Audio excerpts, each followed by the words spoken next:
Les centrales nucléaires sont des centrales thermiques produisant de l'électricité à partir d'une source de chaleur. Elles comprennent de nombreux bâtiments et installations, dont les suivants sont les plus importants.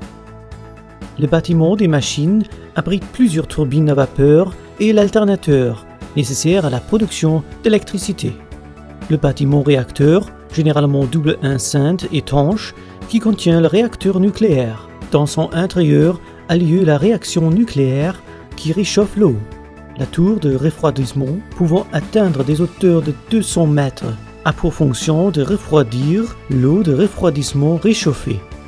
Afin de comprendre facilement le fonctionnement d'une centrale nucléaire avec réacteur à eau pressurisée, REP, les composants les plus importants seront détaillés par la suite.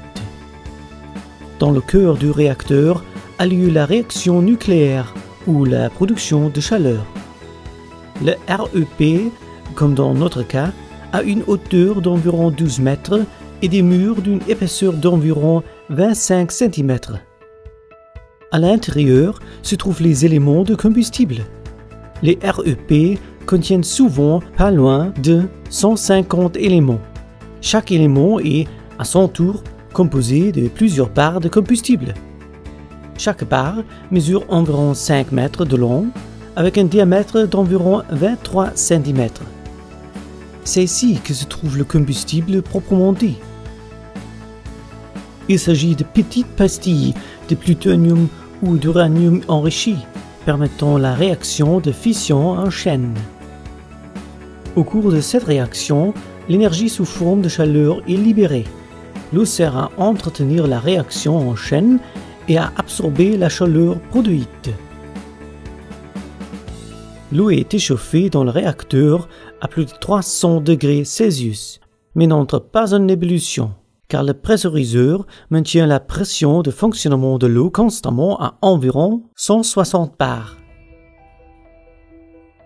L'eau échauffée est pompée en direction des échangeurs thermiques. Ces derniers sont en général des échangeurs à faisceau tubulaire vertical. L'eau circule dans chacun des faisceaux et chauffe le tube en métal.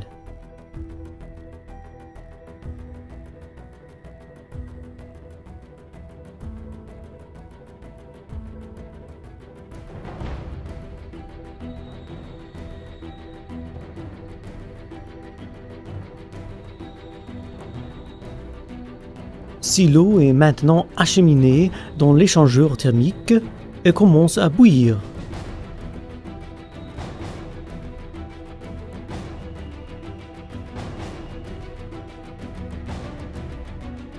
Le résultat est de la vapeur d'eau qui est finalement amenée via un système de tubes au bâtiment des machines où se trouvent les turbines.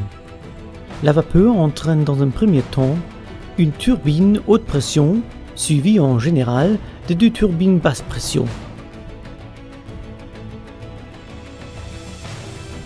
Toutes les turbines sont reliées par un arbre à l'alternateur qui produit du courant alternatif par rotation.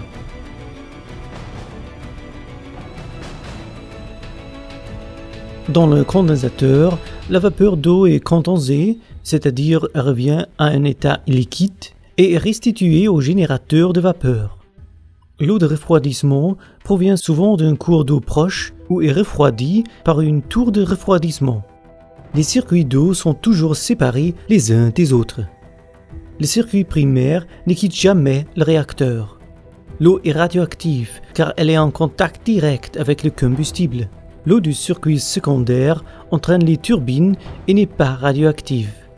Le circuit de refroidissement amène l'eau de refroidissement froide et gère la condensation de la vapeur du circuit secondaire.